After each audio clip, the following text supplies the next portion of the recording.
Okay, for our FRC thoracic spine rotation drill, what we need is something that can't move, a pipe that's relatively strong. You can use a broom handle, a thick PVC pipe, maybe even metal rod, or wouldn't use a driver. From here, we need something to block our pelvis. So we can put a block at our belt line into the wall.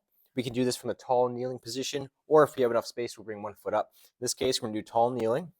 From here, I'm gonna rotate as far as I can away. Now I have to keep this block where it is. If it starts to rotate or pivot up like that, then I know I'm rotating my pelvis and below and not just my thoracic spine. So this tells me when anything below my T-spine starts to rotate, okay?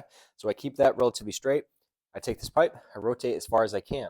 From here, get it into a position where you're staying at your maximum rotation, but that pipe is now in contact with, in this case, the box, right? So instead of coming from here and then unrotating to get that where it is, I go to max rotation, then I extend this arm to get that where it needs to be. And I can change my hand length or width, whatever I need to do to make that happen. So I'm at maximum rotation.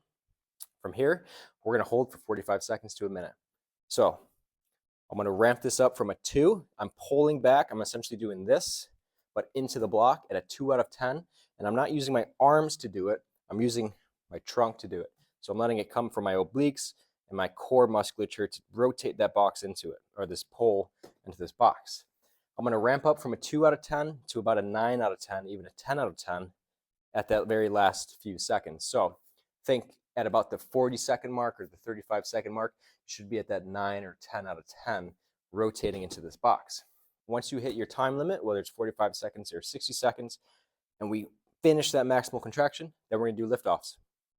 We're just gonna try to reach, get into a little bit more thoracic rotation than we did before. We're gonna hold for 5 seconds and then come back. Rotate more, hold for 5 seconds, then come back.